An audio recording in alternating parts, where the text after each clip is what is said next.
Boa noite a todos. Vamos dar início à nossa segunda noite de conversas na jornada de psicologia da Faculdade de Ciências da Vida. Nosso tema hoje é uma pergunta: é possível pandemia sem lutos? O luto, como um processo relacionado à perda, pode manifestar-se de diferentes formas na vida de cada um de nós. De modo geral, refere-se a um modo de elaboração dessas perdas ao longo de um determinado período, nos impondo um doloroso trabalho de elaboração para sua substituição do objeto perdido. De fato, esse objeto nunca será substituído, mas, quem sabe, reconstituído em nossas vivências através das marcas que ele nos deixou. Nesse tempo que estamos vivendo hoje, distanciados de muitos de nossos laços, podemos dizer que estamos vivenciando uma experiência de luto. E com ela, aprendendo a reconstruir nossas vidas em todos os seus sentidos e significados. E sobre essa experiência de luto que vamos conversar hoje com a professora Gláucia Tavares, nossa convidada, que nos será apresentada pela professora Gabriela Cafiero, a quem passo a palavra. Boa noite, Gláucia, boa noite, Vanina, boa noite. Bom, podemos, Vanina? Podemos, né? Podemos. Gláucia, a palavra é de você. Honra imensa te receber aqui, né, na Faculdade de Ciências da Vida. E mais honrado estou eu de te apresentar, mulher. Então, eu vou te apresentar do meu jeito e fico aí te aguardando você se apresentar, tá bom? Pessoal, hoje a nossa convidada é a Gláucia Tavares, psicóloga, terapeuta de casal e família, né, com olhar e abordagem sistêmica. Gláucia, do decorrer da sua história e da sua caminhada, se especializa aí, né, Gláucia vai contar um pouquinho da história dela, nessa questão da perda, e de ressignificar os lutos, né, que a gente passa por eles, né, a todo instante, a todo momento. Gláucia é escritora, esposa de Edu, né, mãe de, como vou te falar, igual você fala, tá, dona Gláucia? Mãe lutada de Camille e mãe sobrevivente de Ivana, né?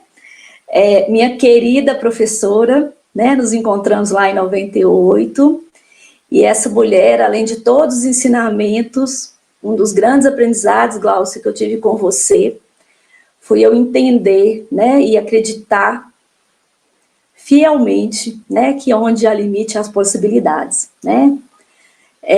Isso fica marcado nas minhas aulas todo instante, né? Eu olho para a Gláucia, eu me lembro dessas frases aí, né, que Gláucia falava muito com a gente, né, em psicologia do excepcional, porque era assim que se chamava PNE, né, era assim que se chamava. E aí, vou falar aqui, né, a fundadora do AP, que eu quero que você fale a respeito do GAP aqui hoje com a gente, né. Estamos aí com 17 unidades já, né, do AP. Em Sete Lagoas temos uma, inclusive, uma unidade. E o que eu mais acho bacana dessa história é criadora do glossário. E eu quero também que você explique essa história no decorrer da nossa conversa, tá?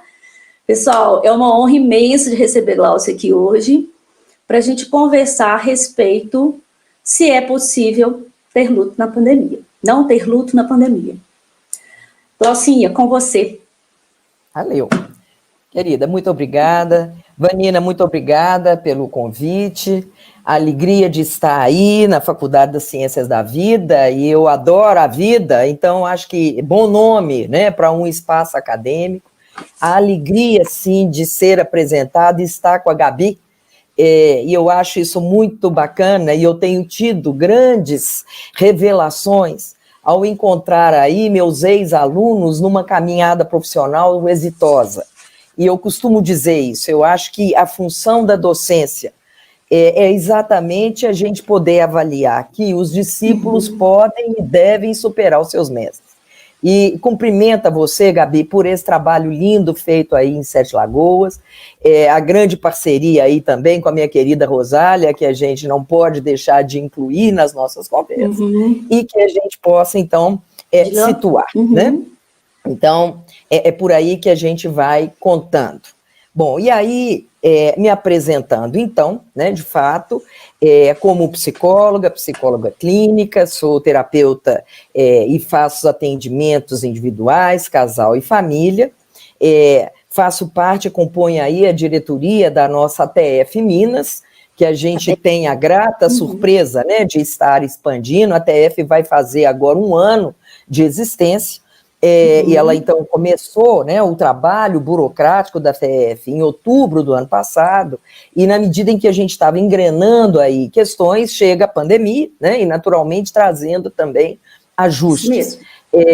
Mas a ATF, então, tem oferecido e tem sido uma oportunidade também muito bacana de trabalharmos aí temas diversos, cursos com uma proposta de um curso por mês. Nós fizemos em julho com a Yara Camarata, em agosto, no primeiro sábado, eu ofereci o curso de lutos sobrepostos, e agora, no próximo sábado, a Sônia Vieira Coelho vai também oferecer. Então, em agosto, nós teremos duas apresentações, né, 2 cursos oferecidos, depois tem vários outros que estão programados, e quem tiver interesse em conhecer o Instagram da ATF Minas, eu vejo que é um momento muito legal. Acho que essa proximidade, essa afetividade aí em Sete Lagoas, não me canso de dizer que eu sempre gostei muito de água, gosto, né, e gosto da hidratação.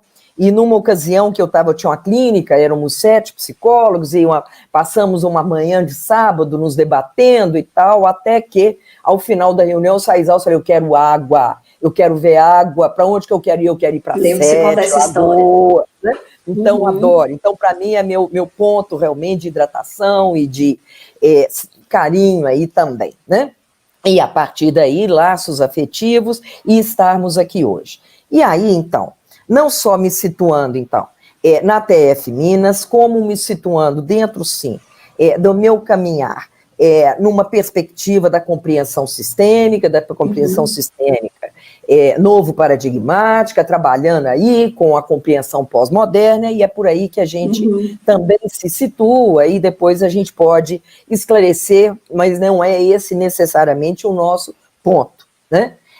Mas o nosso ponto realmente é discutir isso.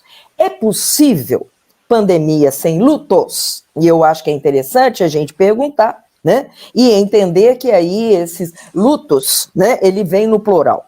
E eu ouso a dizer que, e aí, ampliando da história da pandemia até para a vida e para as ciências da vida, é possível compreender vida sem lutos, né? E até para a gente, então, localizar e fazer realmente uma definição clássica do que é luto, quando a gente compreende realmente que luto é rompimento de vínculo afetivo, né? E que, naturalmente, nós vamos situar em relação a esses rompimentos, que existem rompimentos, sim, por morte, né? E é claro, e hoje, se a gente situa a questão até dos nossos, beirando já 120 mil mortes no Brasil em função da pandemia, é claro que a gente está falando de luto coletivo, né? Por outro lado, sabemos também que a cada pessoa que falece, nós temos pessoas afetadas por essa morte, e existem aí divergências de autores, alguns falando que 5 pessoas são afetadas por essa morte, outros falam em 15. Eu gosto muito de caminhar pelo meio, e eu, então, ofereço, até para a gente fazer uma conta mais rápida, né, que pelo menos a cada uma dessas 120 mil mortes, nós estamos falando da ordem de 1.200.000 enlutados por morte atuais no Brasil, né? E o que isso traz? Isso não só traz um impacto grande, por outro lado, algo que fica nessa monta, se a gente pensa que nesse exato momento tem mais um morrendo numa ordem de 120 mil, 120.001 já não fez tanta diferença, e esse é o outro dano do luto coletivo. É a gente banalizar e achar, mais um não faz diferença. Olha, cada vida que vale, de novo, validando as ciências da vida, a vida tem um valor inestimável. Então, nós precisamos de entender essa questão, né? Bom, então, a partir daí, costumo e venho dizendo de lutos sobrepostos, porque localizo que o primeiro luto que a gente desenvolve na vida é o luto da ilusão que a gente controla, da ilusão que a gente sabe, da ilusão que a gente programa, da ilusão, e a pandemia veio nos contar assim, olha aqui, meu cara, fica na sua, porque é mais ou menos, né? Os seus planos, as agendas, era para eu estar hoje em Alter do Chão, olha só, né? Era assim que era para estar, né? E que, né, naturalmente, não estou, né? Estou na minha casa, compartilhando aqui esse espaço com vocês e oferecendo a vocês também. Então, essa é uma primeira questão que vale entender, né? A pandemia, de fato, não só traz esse número assustador de mortes, mas como vários planos, quanto várias questões que estão aí conosco. E eu acho que a questão realmente, no aspecto até, como eu disse, dos planos, o luto de condições passadas, mas aqui, agosto do ano passado era diferente, eram solenidades maiores, né, que se celebrava aí a Semana do Psicólogo, e hoje nós estamos celebrando dessa maneira, né? Então, também conseguir fazer luto daquilo que não tem mais, em qualquer situação, ele está aí presente, né? Então, todas as situações, e aí eu acho que é interessante, porque ao falar do luto, o luto tem um irmão gêmeo. E para mim, o irmão gêmeo do luto chama amar. Tudo aquilo que a gente ama e que rompe uma forma atual de estabelecer essa relação, isso é um processo de luto, né? De luto. Então, é um luto, tá? Por outro lado, eu acho que é legal a gente entender, quando a gente está dizendo de lutos, porque Kennedy Doka que diz isso. O luto, ele é tão particular quanto as nossas impressões digitais. Um enlutado dizer para outro enlutado, eu sei o que você está sentindo, isso é de uma prepotência, de uma arrogância imensa. A nós psicólogos que nos colocam, que sonhamos em nos colocar nessa posição de saber, olha, isso não vai dar certo, isso não vai funcionar, né? Então, nós precisamos de ter algumas questões. E que, ao lado, então, dessa pandemia que nos afeta a todos, e que escancara a nossa vulnerabilidade, que sempre existiu. E eu acho que é muito interessante porque a novidade que a pandemia traz é dela intensificar, dela agudizar situações que algumas vezes a gente fingia que não via, mas que agora elas estão evidentes. Entre elas isso, né? Se por um tempo eu estava dizendo que a ilusão, né, da gente controlar, da gente saber, da gente dominar, né, da gente conhecer, a pandemia veio nos contar que o lugar é pequenininho e veio nos contar isso, olha, a vida é vulnerável. Nós todos somos vulneráveis. E que estaremos frágeis quanto mais a gente negar a nossa vulnerabilidade. Porque isso nos compõe. Né? E aí, quero também, diante disso, trazer essas reflexões para dizer estamos todos nesse mar revolto, né? Inicialmente se falava que era todo mundo no mesmo barco. É óbvio que o meio de transporte, as formas como cada um utiliza os seus recursos, eles também são próprios, eles não são iguais. Nós seres humanos não somos iguais, né? Não somos iguais e nem somos indivíduos isolados, né? Costumo dizer, e eu acho que esse é um dos outros lutos presentes, né? Porque se a expressão é dizer que nós estamos em distanciamento aí presente, dadas as condições da pandemia, né? Esse distanciamento não é um isolamento, é apenas uma distância física, porque a palavra conexão, ela está presente, né? E estamos, nesse momento, muitos conectados, né? Então, Nesse caminho de conexões, existem conexões mais robustas, mais frágeis, né? Mas elas estão presentes. E que entendo realmente que a fragilidade maior é quando a gente nem reconhece que a gente é vulnerável. Aí nós estamos realmente frágeis, né? Bom, então esse é um lado. Então, partindo desse pressuposto, e até a nós psicólogos, como receber, acolher pessoas na clínica e nas diversas formas da gente compreender a clínica, não só do consultório privado, mas em contextos os mais diversos, né? As pessoas estão enlutadas também, né? Mais uma vez, com um futuro ameaçado, com o terror, com perdas muitas vezes de emprego, com diminuição de renda, por uma série de questões, né? Mas nós também estamos. E aí, eu me oriento pelo tripé oferecido, né? E se a Gabi me apresenta como professora dela, vou te apresentar a sua avó profissional, minha professora querida, Maria José Esteves Vasconcelos. José Esteves. Exato, né?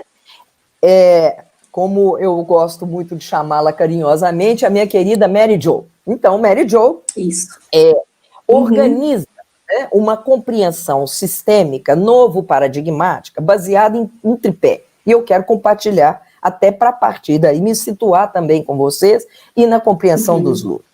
Primeiro, o mundo e a vida, e as ciências da vida, elas não se reduzem a explicações causais. Não existe essa simplificação de causa e efeito. Mas o mundo e a vida, ela é complexa. E eu acho que complexo é muito interessante a gente dizer que é diferente de complicado.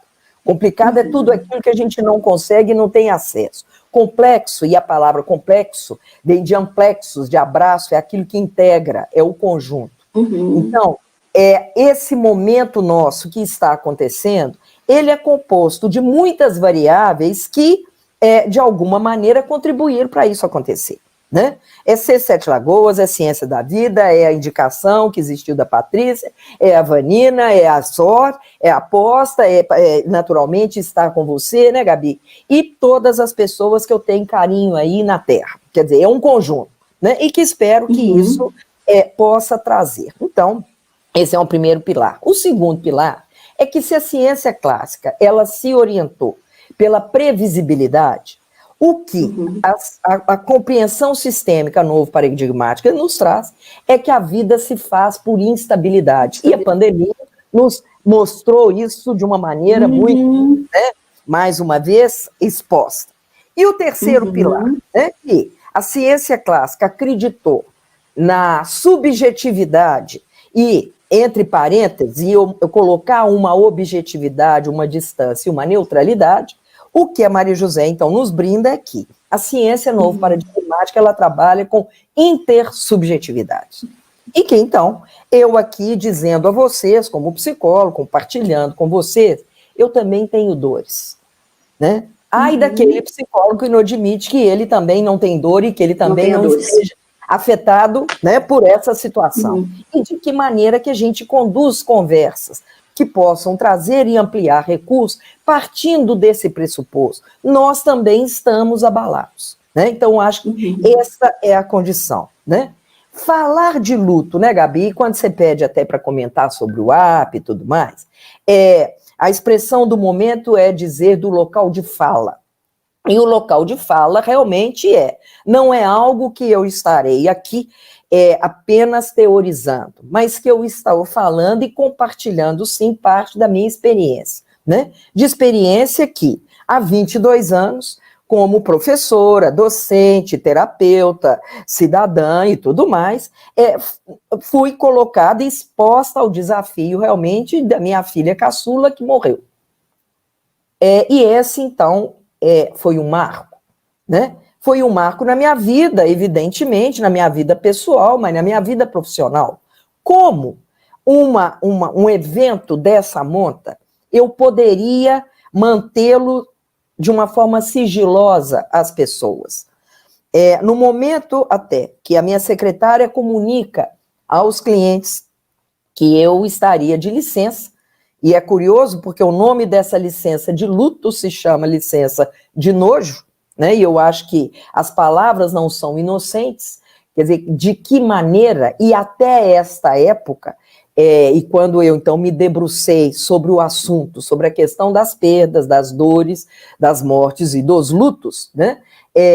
Me interessei pelo meu trabalho pessoal para digerir essa história, mas também me interessei aí por conhecer mais aprofundadamente essa questão, né? Mas, então, quando a minha secretária informou na clínica às pessoas, e especialmente às famílias que eu estava atendendo, que eu estaria licenciada, ela precisou de explicar o motivo, né?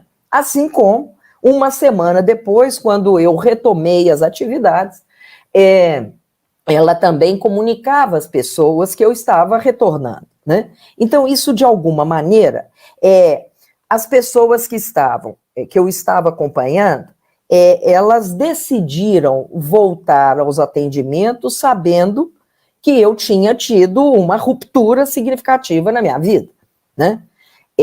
Algumas não quiseram voltar. Curiosamente, todas as famílias que eu estava atendendo à época, nenhuma delas voltou naquele momento imediato. E eu traduzo isso de alguma maneira, até com uma forma idealizada, porque, de fato, a gente imagina que o psicólogo não tem dor de barriga, não tem dor de cabeça, não tem dificuldades, né? É sempre sereno, né? Talvez um boneco, quem sabe, né? E que a imagem metafórica que eu trago eu contrato um engenheiro para construir minha casa, e a casa do engenheiro caiu, né? Porque, de fato, aquela família que eu tinha, aquela foi remodelada, né? Então, nessa trajetória desses 22 anos, isso, de alguma maneira, veio me trazendo, sim, o que eu chamo de local de fala, porque falo, como eu estou dizendo, não apenas de um apoio teórico, mas a partir de uma experiência, né? E eu acho que isso, de alguma forma, se num primeiro momento isso foi algo até amedrontador para as pessoas, não quero chegar perto, como é que é isso, né? Por outro lado, é o que dá hoje validade também ao trabalho, né? Então, quero dizer que até 1998, eu estou dizendo há 22 anos atrás, ainda se concebia a proposta e a compreensão do luto como fases, se concebia a ideia de que um processo de luto, ele tinha um ano de validade, que depois disso se superava. Olha, felizmente, e aí, né, encarnando essa condição, eu fui percebendo que a teoria na prática não é bem assim, e é interessante porque a ciência também caminha. Quando eu apresento a Maria José falando de uma ciência novo paradigmática, se a gente está falando de uma orientação pós-moderna, também a forma teórica de trabalhar lutos, ela mudou, e acredito que com a pandemia também mudará, já está mudando. E nós precisamos de avaliar, né? Então, não se fala que o luto, ele dura um ano, e que, na verdade, eu identifico que esse processo, ele é duradouro, e ele se organiza em torno da gente contornar a nossa alma. De que forma que a gente vai arrumar moldura para a gente encaixar numa situação que tem perda, sim, né? E também a possibilidade de recomposição. E eu vejo que, mais uma vez, a compreensão sistêmica, ela nos ancora, porque, de novo, nenhum fenômeno vivo, ele é compreendido considerando apenas um lado. Então, existe perda, claro, mas existe também restauração, né? Então, essa questão está aí presente, né?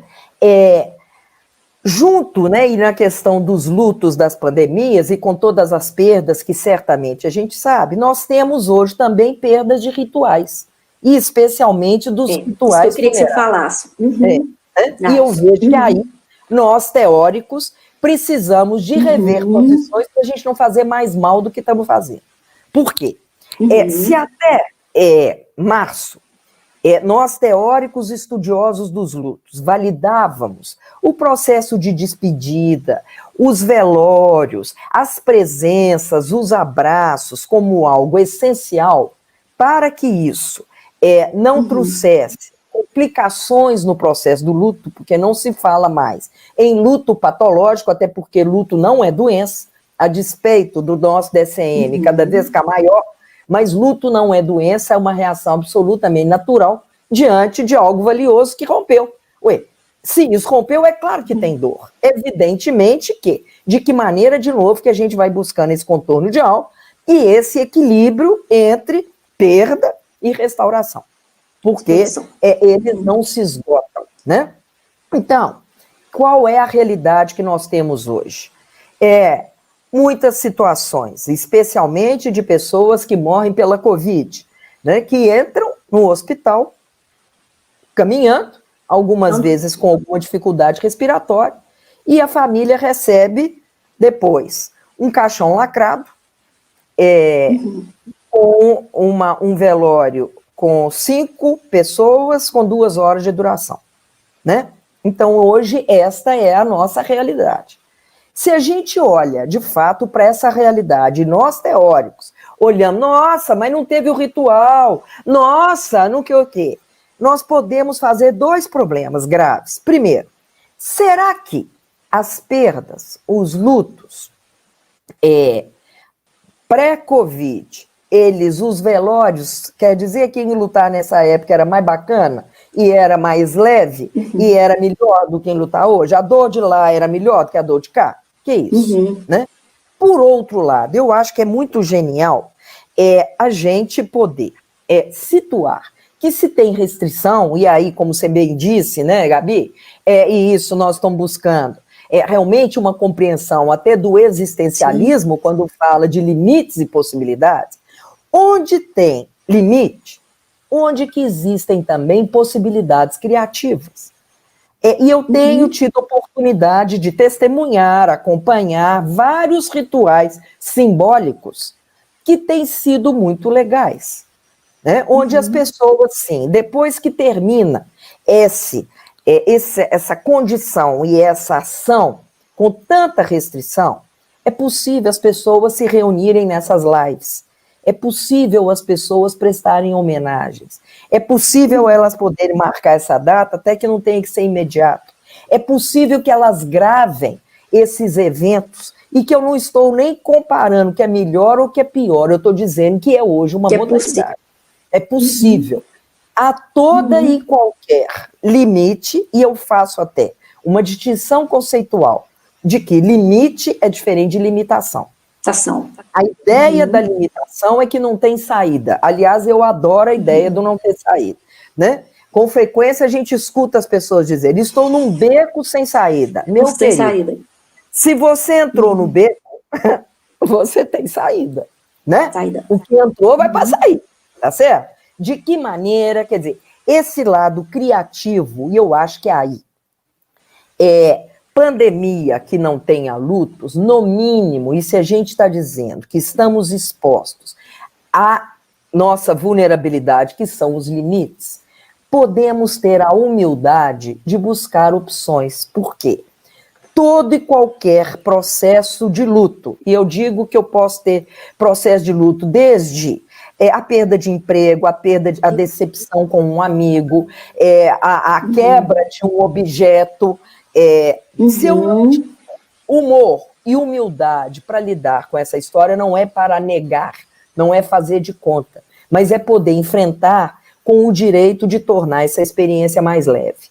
Eu, Gláucia, e aí você pediu para falar do glossário, né? Então, para contextualizar, vamos né? Lá. Ao longo aí da vida, virei a Gláucia que gosta de brincar com as palavrinhas. Brincar com as palavras. E ao brincar com as palavrinhas, no nosso primeiro livro, que se chama Do Luto à Luta, nós então temos, já tá aí com ele aí. Muito obrigada, Gabi. O quinto, né, Glaucio? Porque ele vai, você já sabe da história, né? Compro, empresto, ele vai, ele não volta. Graças a Deus. Seus amigos são mais meus amigos. É isso. Né? Ele vai para o lugar que ele precisa estar também. Que bom, Gabi, né? Que bom. Né? E é interessante que você me salvou, porque eu falei, gente, eu comecei aqui, eu não estou com nenhum livro à disposição para mostrar, que bom, então para mostrar ele aí de novo, né? Tá aí. Então, no Luto à Luta, né?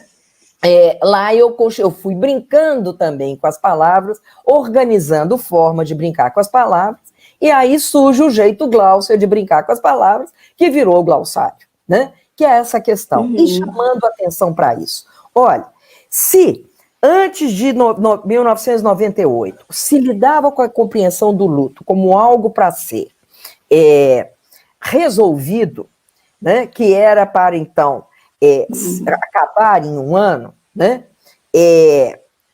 hoje, o que a gente compreende, e eu trago no glossário essas palavras começadas com a palavra ré.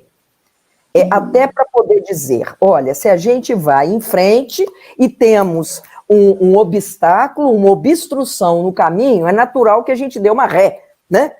Para essa ré, reparar, ressignificar, reaprender, não é superar, não tem superação, não acaba.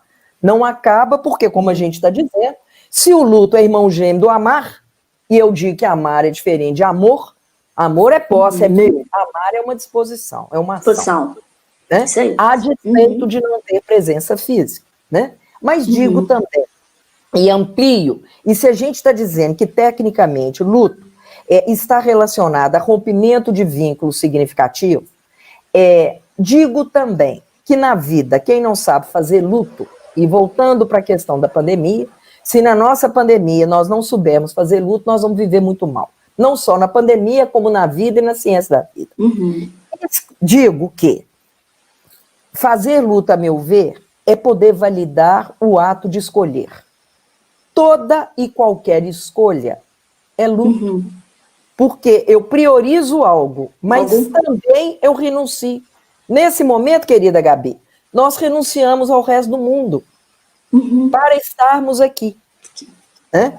A questão é, no mínimo, fazer essa ponderação, se vale a pena, né? Essa renúncia que nós fizemos, e assim como os nossos ouvintes, para estarmos aqui.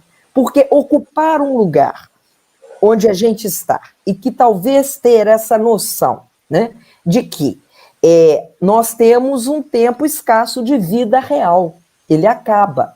E esse tempo que passou, esse a gente não recupera. Agora, podemos qualificar o tempo, não apenas o tempo, o Cronos, mas o Kairos, e especialmente o tempo Aion, onde eu trago o passado para o presente, mas eu trago o futuro para o presente também, me aproprio nesse presente e pergunto, o que faz sentido?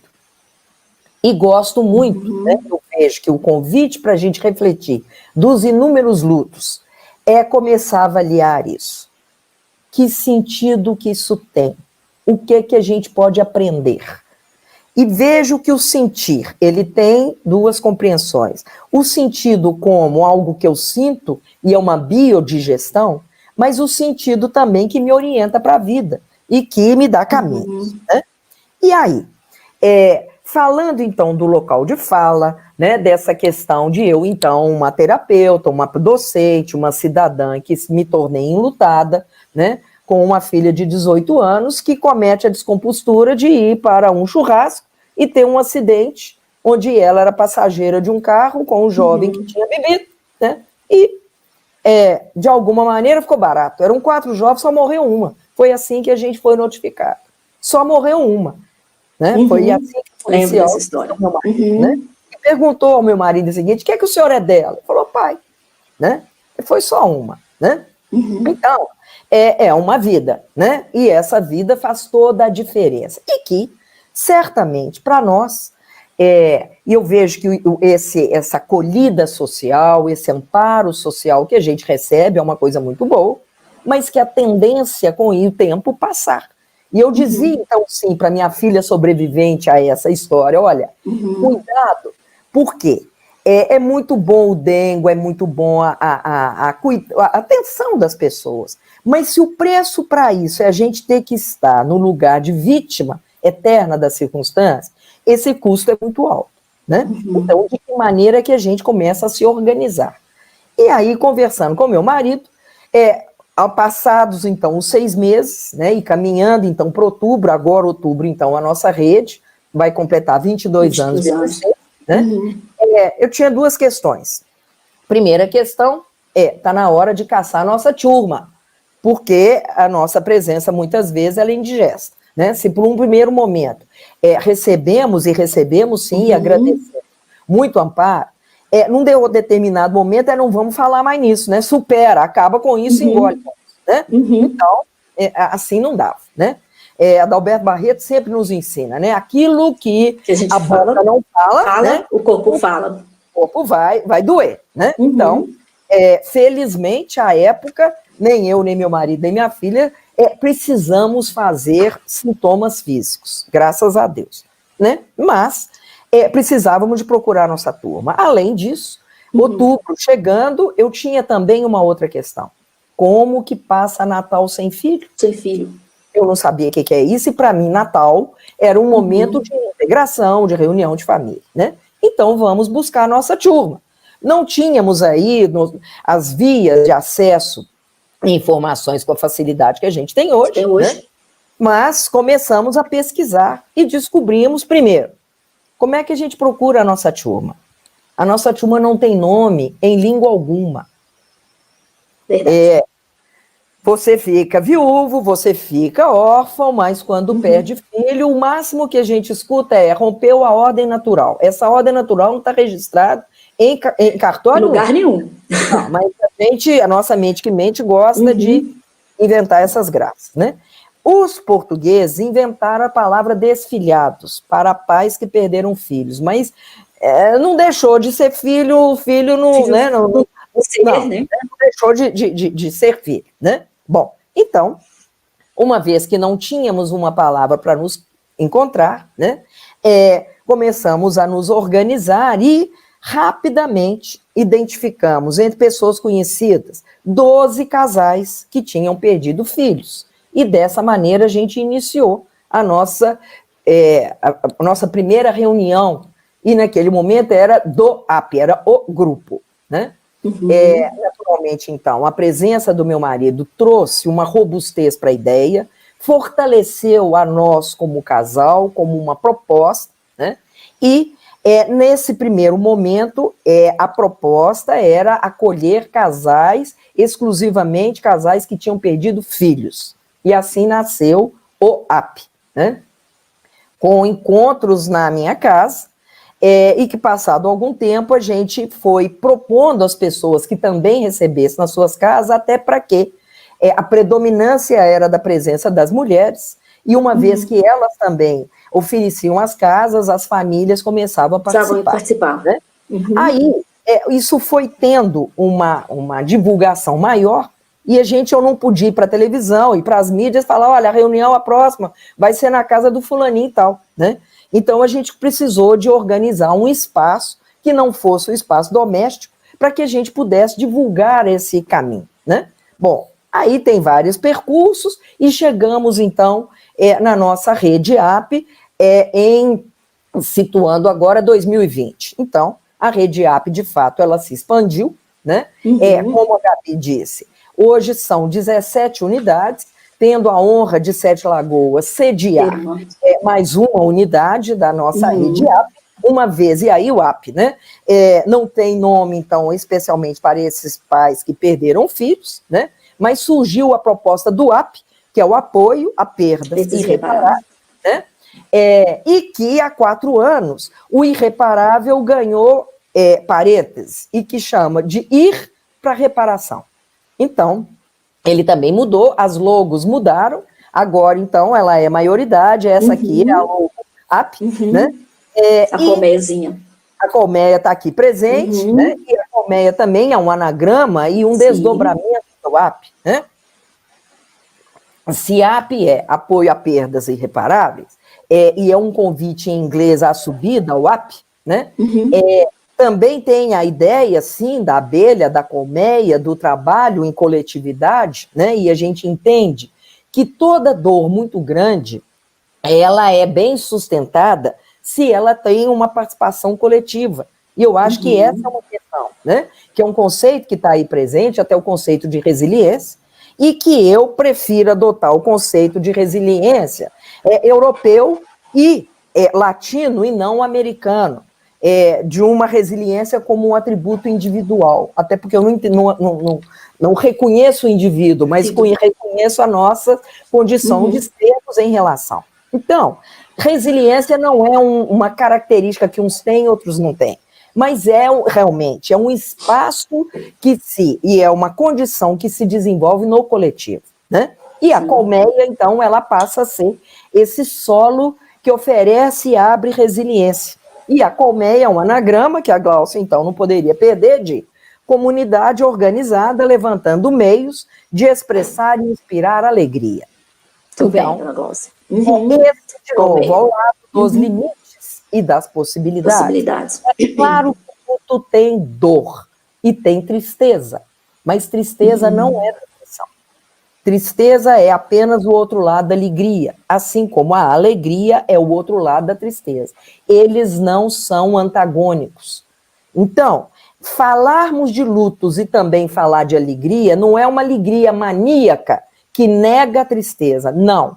É uma alegria que acolhe, que se adapta à tristeza. E aí eu fico muito bem amparada com o velho Guimarães Rosa, né, Gabi? Temos que falar de Guimarães Rosa. Nossa amiguinho, né? A vida é assim, a vida aperta, né? Ela encolhe e depois ela expande. O que ela quer da vida é coragem. Mas o Guimarães não parou aí. Coragem para ter alegria. E a alegria a mais no meio da tristeza. A alegria real é essa. Então, o processo de luto, e voltando nesse momento que a gente está vivendo, temos momento de dor. Dor é diferente de sofrimento desmedido. Temos processo de tristeza, que é diferente de depressão. E temos também a alegria da nossa criatividade de buscarmos soluções e uma forma inteligente de usar a nossa inteligência, que não é uma alegria maníaca, mas é uma alegria que ela encontra, e é no meio da tristeza, né? Então, nasce o AP expandiu, e aí veio a pandemia, e em abril as reuniões foram canceladas. Reuniões presenciais. Fizemos, então, a reunião da coordenação e a reunião de todos os coordenadores, né, da rede, inclusive com a coordenação de Nova York, Somos Miami. Internacionais, né, Gláucia? Internacionais. Chique, né? Estamos com 3 gestações internacionais. Né? Alemanha, Inglaterra e Espanha, né? Também, né? Então, decidimos, assim como esse amparo a enlutados, que, como eu disse, nasceu exclusivamente para pais, ele se ampliou para pessoas que estão em luto, que não se restringem a laços consanguíneos, né? Então, essa foi uma experiência pioneira no Brasil, uma iniciativa pioneira, e, em abril, mantivemos as reuniões online. E aí, o AP mudou de gênero, porque o que era grupo, hoje é rede de fato. Então, é muito interessante, porque nós temos reuniões da rede AP. Quem tiver interesse pode pesquisar na nossa página, Rede AP, no nosso canal de YouTube, no nosso Facebook. Tem as datas já marcadas para o mês de setembro, né? E que as pessoas podem, então, existem as coordenações, mas elas já não são mais físicas. E isso abriu espaço para as reuniões. Então, agora eu também estou me acostumando a me referir à AP, né? Porque agora a rede, ela expandiu, né? Então, é legal. E que, dentro disso, e eu vejo que, quando a gente realmente traz a questão, é possível pandemia sem lutos, né? E quando vemos pessoas tão desesperadas e tudo mais, esta nossa caminhada de 22 anos não quer dizer que isso nos imunize à dor, mas não fica algo desesperador. Não estamos vivendo desespero, até porque a máxima do AP é aprender a perder sem se perder. E eu acho que é muito legal a gente, inclusive, entender o que é que a gente está perdendo. O que a gente perde? E o que é perder? Tenho hoje para mim que a maior perda que a gente pode ter, de fato, na vida é não aprender. Se tem 22 anos que eu, de fato, minha filha morreu, eu tinha 18. Então, quando completaram 19 anos que ela morreu, eu tive outra perda, porque eu ainda tinha um saldo de mais tempo de convívio do que de distância física, né? Agora, quem disse que eu aprendi? Ela está aqui, ela está no meio de mim, ela está na minha disposição amorosa, né? E eu falo muito disso, que é muito interessante, com a minha neta de 10 anos, que naturalmente não conheceu a tia, e que aprendeu a amar a tia. E isso necessariamente não é algo fúnebre, mas tem uma presença ausente e uma ausência presente. Né? E se eu me referir a Guimarães Rosa, nada como me referir à Casa do Monte de Andrade, quando ele nos conta disso. Né? No momento que a gente assimila e consegue fazer uma distinção, que ausência não é falta, a falta é um estar em mim, ela é mental. A ausência eu sinto aqui branca em meu peito, e é uma ausência que traz uma presença. É uma presença que traz uma ausência. E ela está aqui conosco dessa maneira simbólica. E eu gosto muito da palavra simbólica, e vejo que, de novo, a pandemia nos traz isso, porque o símbolo, né, é a capacidade de eu buscar a união, a conexão entre aquilo que eu imagino e, de novo, aquilo que é possível. Entre as restrições e as possibilidades. Então, aprender a perder sem se perder é a nossa proposta. E quero entender que em lutar é uma devolução. E aí eu vou brincar com a palavrinha de novo e vou colocar parênteses, porque se na devolução a gente coloca um parênteses no D, vira uma evolução.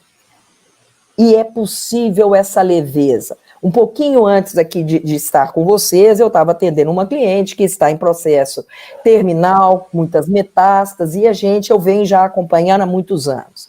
E ela dizendo hoje, Glaucio, poder assumir a minha morte me deixou tão mais simples e leve.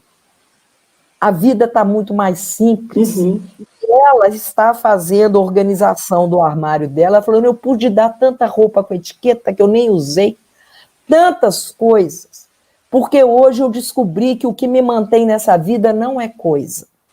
E o afeto carinhoso e a oportunidade de dizer, isso me deixa leve. Então, vejo que, de novo, quando eu chamo que o enlutar é escolher inclusive isso. Que qualidade de vida que a gente pode adotar. É uma vida que a gente fica no apego, na posse, na impulsão, no controle, ou uma vida que a gente se coloca aberto para lidar e aprender com aquilo que surge na nossa vida, porque imprevisto é o que mais temos. Né? O previsível é o imprevisto. Né? Então, enlutar é um ofício sagrado. Né? É um ofício sagrado da gente construir sentido. E, naturalmente, se eu falei do tanto que eu gosto das palavras com prefixo ré, gosto também das palavras com prefixo có. E eu vejo que a pandemia, de novo, ela nos instiga a colaborar, a cooperar, a co-construir, co-respeitar, a co-criar, a co-responsabilidade. A máscara, a questão da proteção, né? Não é algo só para mim, mas eu estou também tendo uma responsabilidade relacional, né? Então, que a gente possa, de fato, entender que a nossa inteligência, ela se orienta pela escolha, e uma escolha dentro, um dentro que repercute fora, um dentro que conta de mim.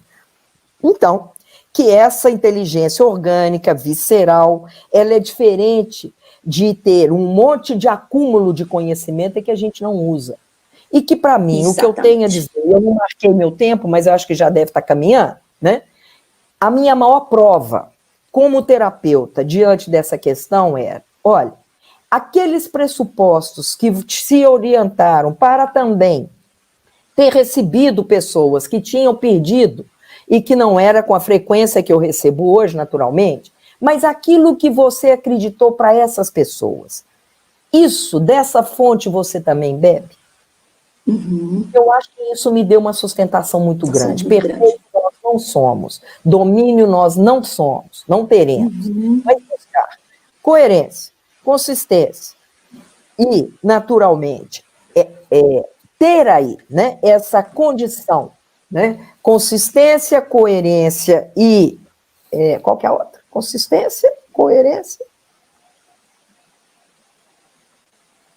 E consciência, naturalmente, e ampliação do contato com a consciência, né, é o que possa nos trazer uma forma de estar mais inteiros. Jamais seremos perfeitos. Aliás, essa foi uma tragédia, né? Ter traduzido a palavra pleno e plenitude por perfeição. Todo é diferente de tudo. Gabizinha, deixa eu escutar o que o povo está comentando e a gente pode... E eu quero te pontuar duas coisas, Glaucia, eu queria que você falasse para a gente.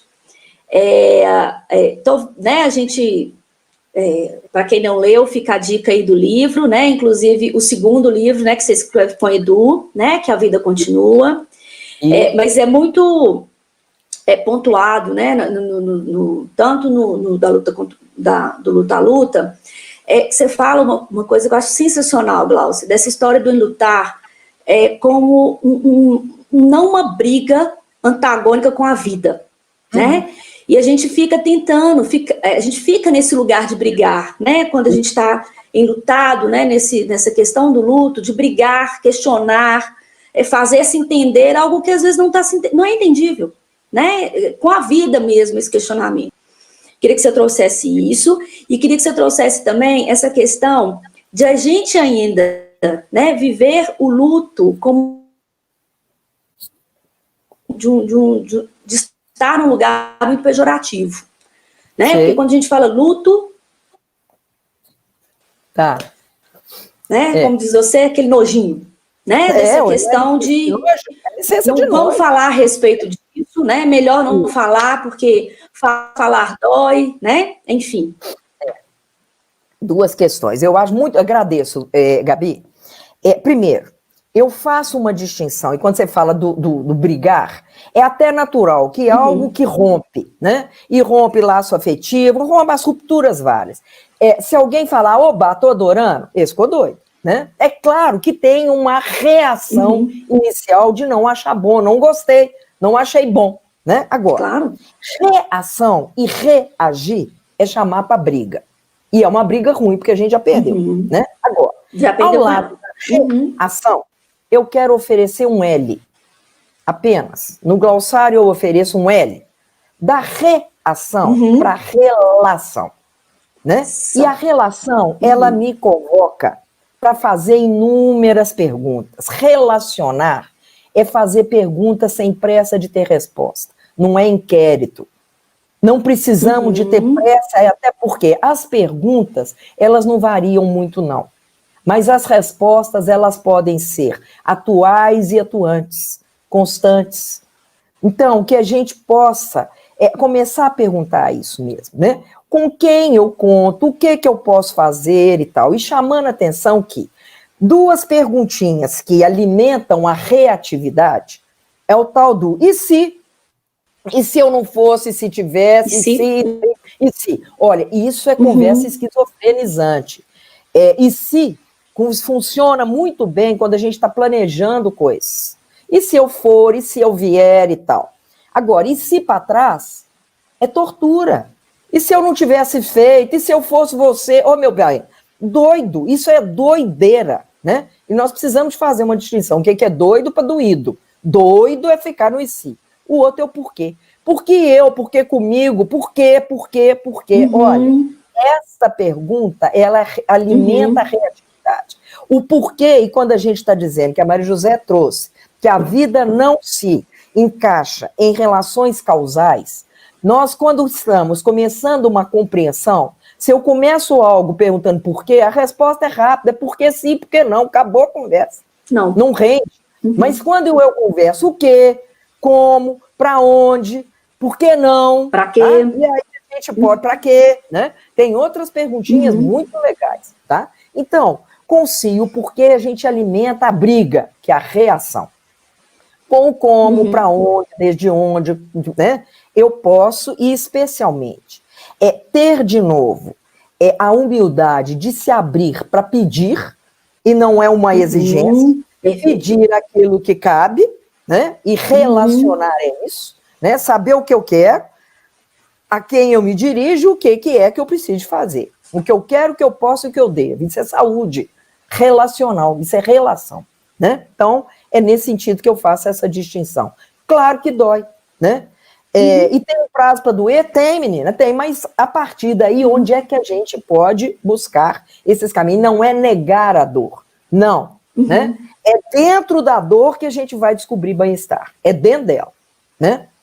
A outra questão, então, é a palavra luto e nojo, e aí aconteceu uma questão muito curiosa.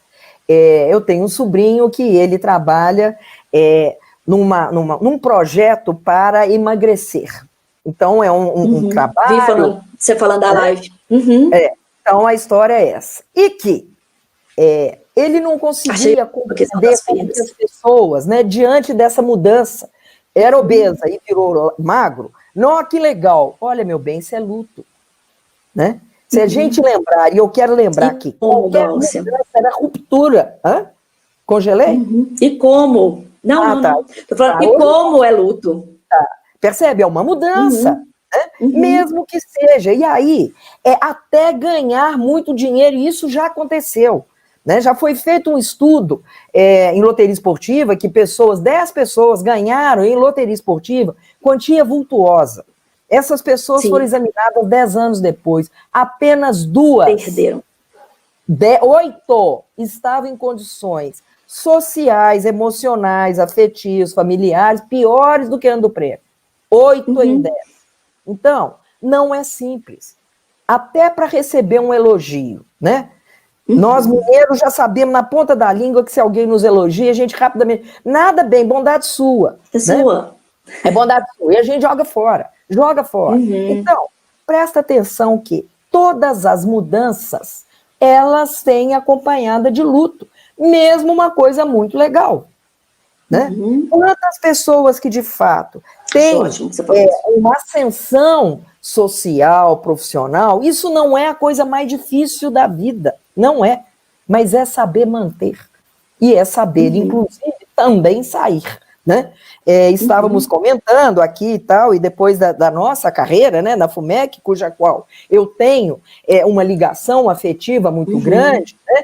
Nos conhecemos lá, né, Gabi? Isso aí. A Camille estudou lá, né? Ela entrou em fevereiro e morreu em abril, né? Mas ela esteve lá. A Ivana se formou lá e o Edu, meu marido, é professor lá, né? E eu a vida inteira. Então, agora, escolhi, e isso é um luto, claro que é um luto, mas eu escolhi me desligar nesse momento. E até entender isso, eu acho que, para mim, uma grande referência é Pelé, é saber a hora de sair. Né? E é muito legal, e foi com muita alegria que eu pude reconhecer que fiz um bom trabalho, que tenho grandes amigos, tenho uma história e uma afetividade, e que, graças a Deus, não precisei de ser expulso, né? Pude sair bem, né? No momento em que abri. Então, estamos em luto. Ontem foi meu dia de assinar, né? Finalmente, e definir aí essa questão. Então, tem mais alguma questão aí que queira esclarecer, que você queira perguntar? Ou que as pessoas estão trazendo? Eu acho, Glaucia, se algumas pessoas perguntaram a questão da gente falar da questão do luto, criança, né, como é que é o significado disso, como é que você entende isso? Tá. Olha, as criancinhas dão um quinal na gente. E nós sabidos. Isso aí. Nós sabidos. Né? E eu vejo que, de novo, né, é claro que a facilidade de expressão da criança aos seus lutos será na medida que nós, gente grande, que muitas vezes só tem tamanho, abrirmos e tivermos conversas honestas com as crianças. Foi muito curioso, porque, como eu estava dizendo, a minha neta convive com a história de que tem uma tia que não vê, né? Então, ela já, quando ela via as amigas da mãe grávidas e tal, eu dizia que a tia Cacá estava no meu coração, ela fala, vó, mas vai crescer no coração? Eu falei, não, ela já cresceu, ela já esteve na minha barriga, ela já nasceu, agora ela mora no coração, não vai sair daqui mais não, né? Bom, e aí até que um dia ela me pergunta, vó, você vai morrer? Eu falei, vou. Vó, mas por que você vai morrer? Porque eu nasci. Então, tão interessante, porque uma conversa desta foi o suficiente a pergunta. E ela entendeu a resposta e entendeu que eu estava falando dela também, né? Tempos depois, ela assim, vó, depois que o vô morrer, você mora comigo? Falei, não, minha bem. Né? Então ela já entendeu que não só eu morro, como o vô, como todo mundo. Né? Falei, não, aqui tem um decreto, quem vai morrer primeiro sou eu. Você arruma de você morar com ele, porque eu vou primeiro, nós já estamos acertados assim, tá tudo bem. né? Mas eu só estou querendo dizer isso. Uhum. Uma conversa honesta com a criança, quanto menos a gente utiliza subterfúgio, virou estrelinha, foi para qualquer... Não, morreu. E essa palavra nós precisamos de dizer. Assim como, né, dizer as palavras nos locais certos. Onde a gente começa cheio de dedo a não falar o que tem que falar, é porque está mal digerido. Olha, é morrer, é suicídio, né? Temas que a gente precisa. Falar de suicídio não é estimular suicídio. Nós temos que ter muito cuidado, que, por outro lado, está chegando setembro, e setembro amarelo, cuidado com as campanhas de suicídio, e nós temos que pensar muito nos familiares das pessoas que se suicidaram. Nós temos que tomar muito cuidado com isso. Porque o que é para essas famílias descuidar a prevenção e quanto que vem ainda como culpa e como crime? E como que nessa palavra está carregado tanta condenação de crime e de pecado. Então, nós temos que tomar muito cuidado. Esse é um trabalho belíssimo que foi feito, não no Brasil, mas atestando até onde que esse tipo de campanha ajuda. Será que nós temos que falar em suicídio só setembro? Né? Assim como o luto, então, ele resolveu, ele acabou? Não. Né? Morte é para sempre, luto é para sempre, e essa moldura é para sempre. Não, falar só em setembro e fazer campanha de prevenção, olha, cuidado, porque isso pode ser gatilho. Isso é muito grave. Então, nós temos que entender o que conversa, com quem que conversa, o que divulga, mas temos que falar bem falado. E as crianças nos ensinam isso, né? Então, são caminhos. Tá bem? Então... Ok. Oi, menina. Eu anotei algumas questões que os alunos, as pessoas que estão aqui na live fizeram. Eu acho que a gente pode fazer um bloquinho e aí você comenta. Pode ser assim? Claro. O Guilherme mandou e eu não obedeço, eu sou obediente. Vou anotar. Obediente. Pois então. O Guilherme fala lá no início, assim, né, que essa ditadura atual da felicidade seria um modo de mascarar as condições atuais da vida humana como a morte, né? E a Alice, ela fala que ela acredita que o luto é o pior momento em que passamos, e o mais difícil de lidar pelo fato de ficar tão abalado, né? Quando as pessoas chegam e falam, né, assim, meus sentimentos, né? O que isso representa, né, na vida dessas pessoas, né? Que sentimento é esse? A Glaucia deu uma ótima isso. Você já sabe, né, Gabi?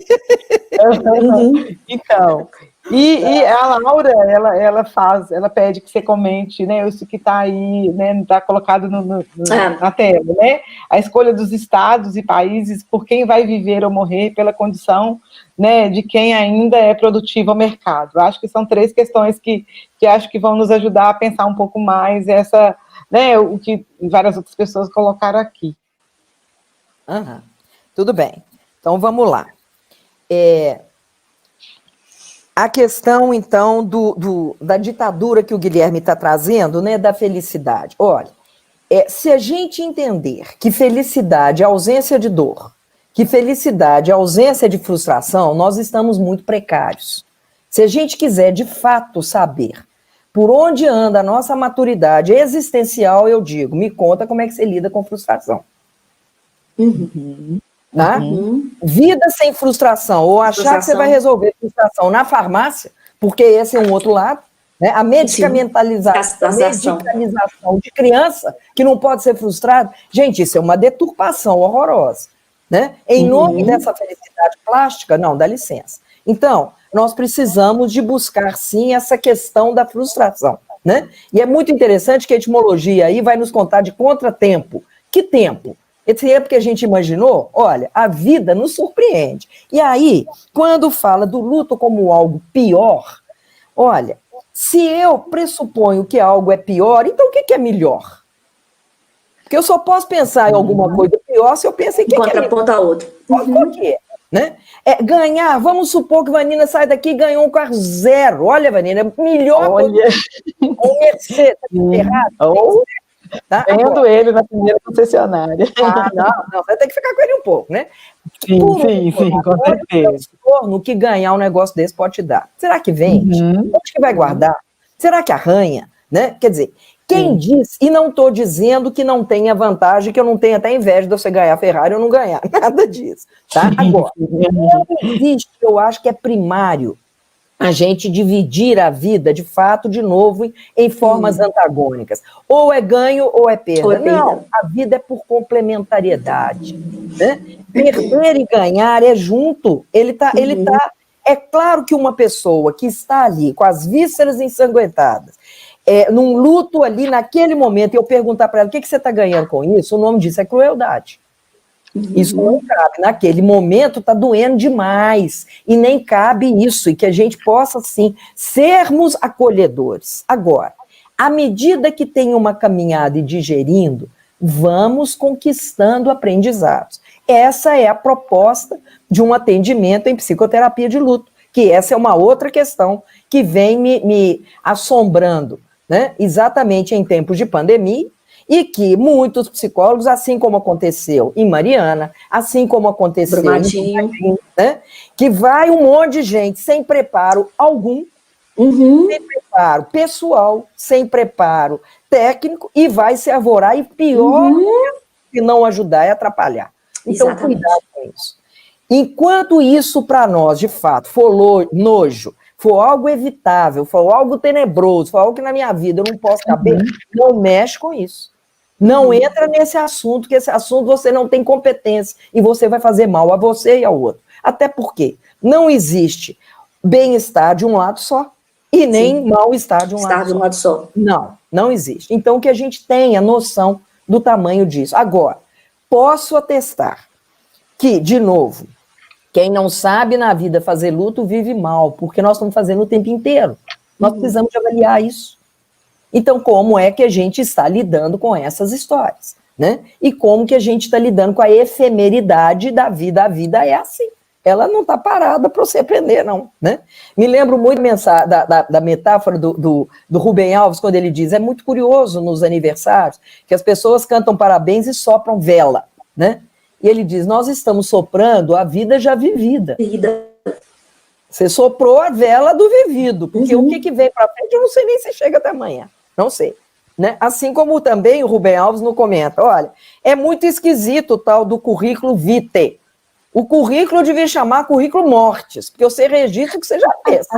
Já fez. Você está botando o que você é morto, minha cara, já está pronto. Pronto e acabado, morto. Agora, a vida está por co-construir continuamente enquanto a gente estiver vitalizado. Nesse sentido que o processo de luto não acaba, né? O que não quer dizer que a gente esteja condenado a ficar ali como um sofrimento desmedido, não. Né? Mas é claro que eu não esqueci que eu tive uma filha, é claro que não, eu só estou aqui porque ela não está fisicamente, mas está aqui, mais presente que... Gabi conhece ela igual a palma da mão dela. Né?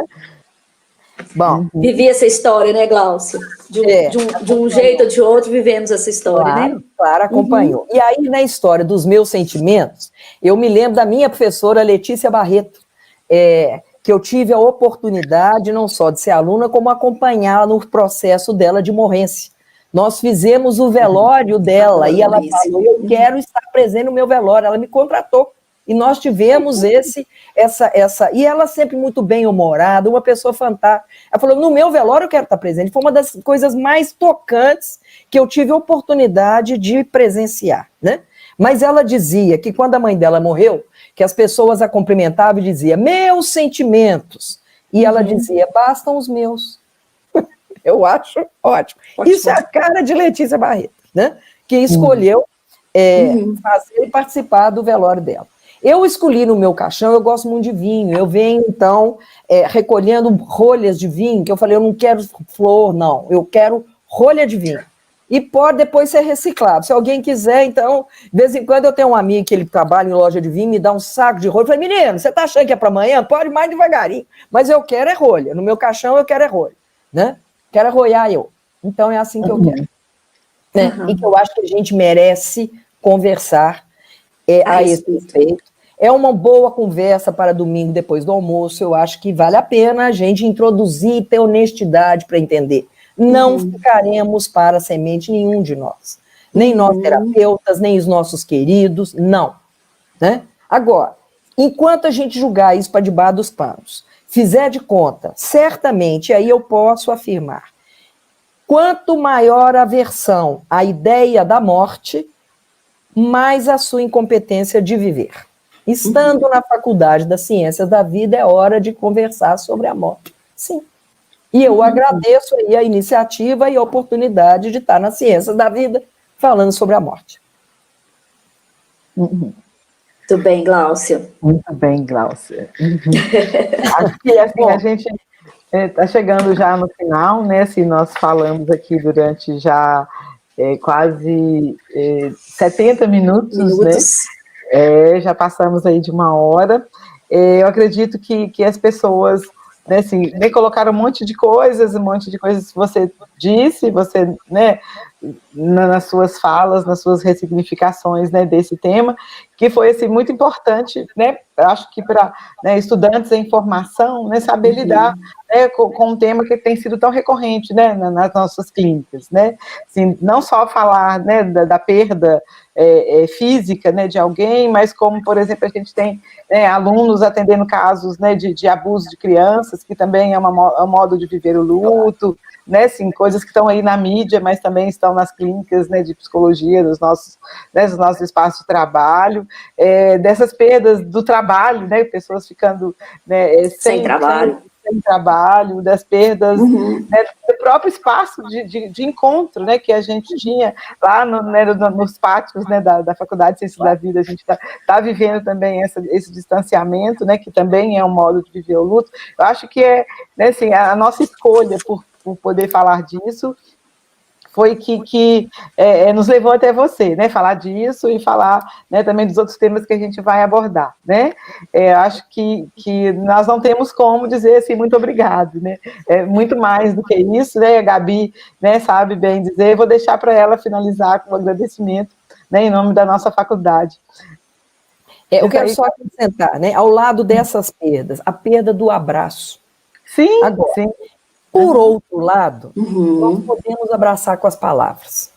Eu acho que merece, né, e se estamos falando do glossário, e de novo, que a gente seja impecável com as palavras, cuidado, elas nunca foram tão importantes, muito significativas. Então, que a gente cuide daquilo que a gente fala, né? Que a gente pensa, que a gente expressa. Quero dizer, então, que se existiram perguntas que eu não tive oportunidade de atender, eu me desculpo, mas se quiserem mandar para o meu direct no Instagram, eu posso responder, que é o glauciatavares.psico. Então, estou à disposição lá, pode mandar para mim, tá? Se quiser, então, também acompanhar lá, não só o Instagram, quanto o meu Facebook, também é o glauciatavares.psico. Estou à disposição. Pronto, Gabi, é para você. Então, dona Gláucia, eu vou terminar essa história com um agradecimento, com um pedacinho, uma frasezinha desse tamanhozinho do seu livro, que fala assim: facilitar o luto é abrir espaço, motivar e inspirar a troca de sentimento. Continua aí, mas eu quero parar aqui, porque eu acho que a gente precisa falar sobre luto, em todos os contextos, de todos os jeitos, de todas as formas. Alguém até colocou alguma coisa aqui a respeito disso, né? Se, à medida que a gente for falando, né, desses processos, essa questão da dor diminui. Eu não sei falar se a dor diminui, eu acho que a gente entende os nossos processos e a gente movimenta, né? Porque luta é paralisar, né? E quantas pessoas estão mortas-vivas, né, Glaucia, assim que você fala, né, na vida aí. E a gente precisa de ressignificar mesmo essa questão, quebrar tabus aí, no sentido de deixar isso, fluir uma conversa no domingo pós-almoço, né, que seja falado claramente, com leveza, né, porque é preciso, agora mais do que nunca, sempre foi, mas agora mais do que nunca. Né? A experiência que a gente teve de ter oferecido pela ATF Minas o curso de lutos sobrepostos, e eu também, então, né? Lutos sobrepostos e demandas adaptativas. Nós tivemos a oportunidade, e aí, de novo, o que o mundo virtual traz, né? De ter pessoas desde o Amazonas até Rio Grande do Sul. E eu acho que isso é muito legal, né? Isso é muito legal. Se tem uma outra oportunidade, tiver interesse, né, o curso está pronto, né? Então, claro que não está pronto, que toda hora a gente altera e tal, né? Mas a ideia está aí, né? Se tiver interesse, a gente pode reeditá-lo, tá? É preciso, né, para lá de necessário a gente falar disso. Eu falo que a gente precisa de honrar quem vem primeiro, né, dona Glaucia? Então, neste momento eu te honro mesmo, né, por gratidão, né, a tudo que você me ensinou, por os nossos encontros, né, na vida aí, né, nesses 22 anos, né, de se esbarrar na vida, né, vamos falar assim, né, e uma gratidão imensa, né, mulher, porque o que eu aprendi com você, aprendo todos os dias, te vendo, te escutando, lendo, né, e acho que convida todo mundo, né, a deleitar nos livros de Glaucia aí, né, e escutá-la e vê-la, porque é show de bola. Amém. Viu? E agora Gratidão por você estar com a gente nessa semana. Eu agradeço aí. Agora temos aí projetos de cooperação. Pois né, fiquei muito feliz com o convite, honrada mais uma vez com o convite. Estarei com vocês. Muito bem. Quem tiver interesse na compra dos livros, ele pode ser comprado pelo nosso site. Que é o www.redeap.org.br. Tá? Então, né, como você agora tem um tempo maior de disponibilidade, vamos, né, dialogar mais e vir participar mais dos eventos, quem sabe pessoalmente, né, assim, onde a gente possa, de fato, estar, né, sentindo o calor, né, umas dos outros, com a gente aqui nas Ciências da Vida. Prazer, delícia, adoro essa terra. E as pessoas da terra. Nossa, já é de casa. Pois adoro. Então, vamos trazê-la para mais projetos junto com a gente também. Tchau, tchau. Até a abracinho de borboleta. Beijo, Glaucia. Gratidão. Amém.